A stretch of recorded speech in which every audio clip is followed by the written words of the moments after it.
Hi guys, welcome back to another Science Sunday. This week we have a demonstration that could actually turn into a whole investigation if you want to take it one step further. And I call it the flipped arrow demonstration. So this one has a lot to do with light waves and their interaction as they travel through different mediums. So what are we going to do today? Some science skills we're going to practice like always. We're going to ask questions. We're going to make a model, and this is one that is doable at home. So you can try it yourself and try it with your family. We're going to plan and carry out an investigation. Like I said, it's a demonstration. You can do it exactly like I show you, but you could take it one step further and really investigate and find out as much as you can about what we are going to see today. And then at the end, we want to construct an explanation. We always want to learn a little bit more about how the world works around us when we do these demonstrations and investigations.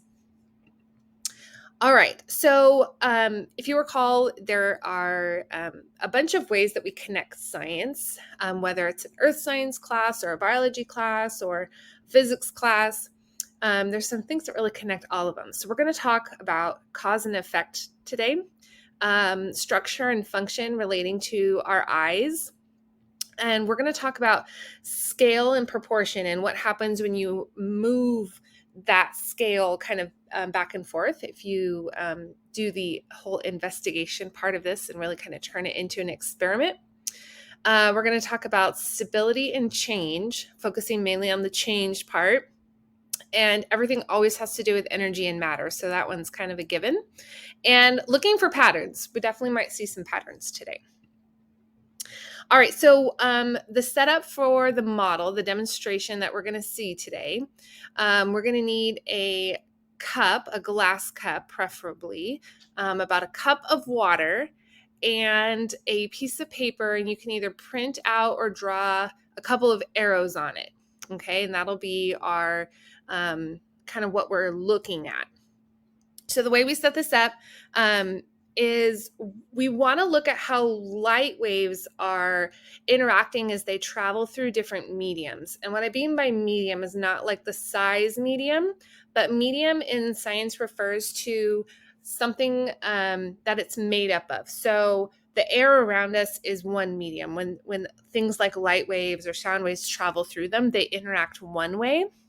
But when they travel through water or solids, they interact a different way because those are different mediums. So we're going to actually investigate how sound waves travel through both air and water. Okay, so now let's go and set up our model.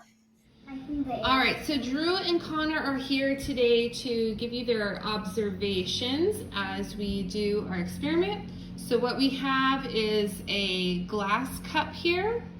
I've got about a cup of water or so, and I also have a paper behind my cup with two arrows that are facing the same direction. Okay, you guys see that setup? All right, so what we're going to do is we're going to pour about water about halfway up into our cup, and I want you guys to focus on the arrows behind the cup, okay? But you have to look through the cup to see what's happening, okay? You guys ready? Yeah. So if you see anything, then go ahead and share that with us, or if you have a question of something you're wondering, share that as well, okay? Are you guys ready? Here we go. Here's our magic trick with science.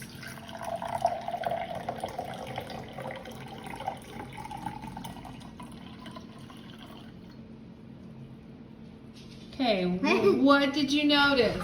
The arrow is flipped around. Which arrow is flipped around? The bottom one. The bottom one?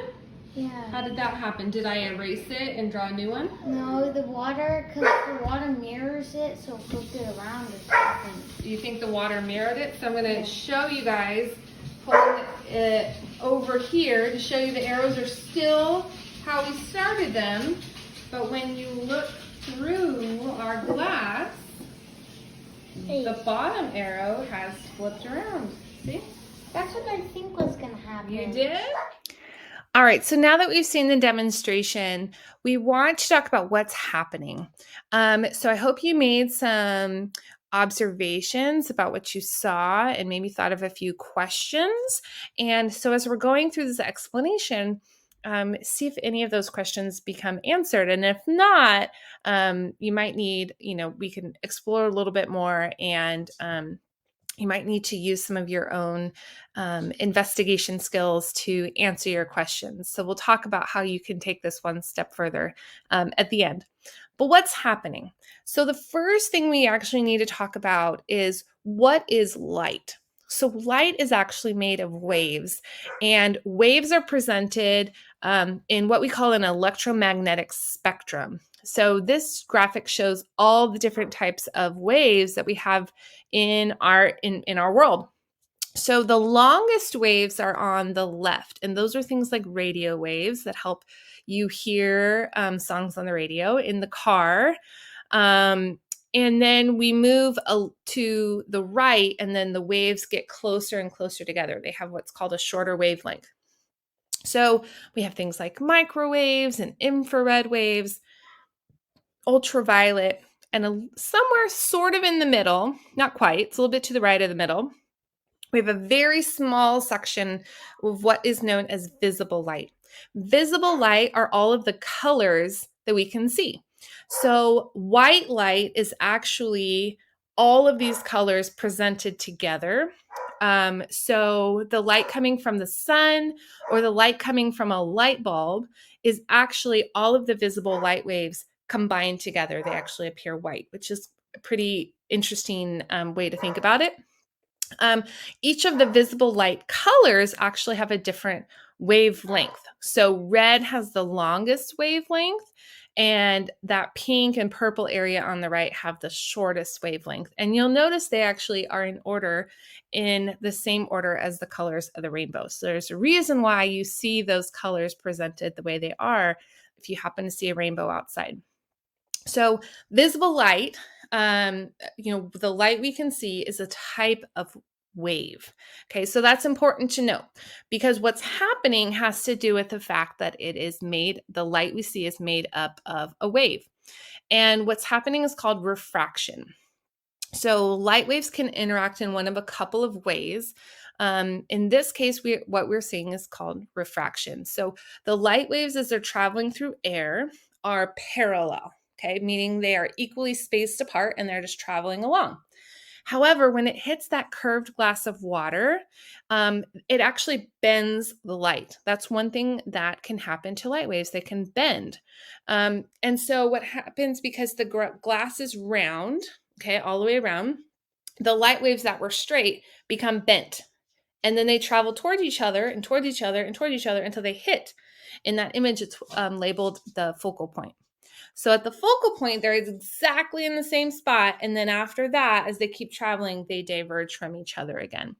So by the time our eye looks through the glass of water and the air behind it and looks at that paper with arrow on it, we are actually seeing a reversed image of what it is in real life.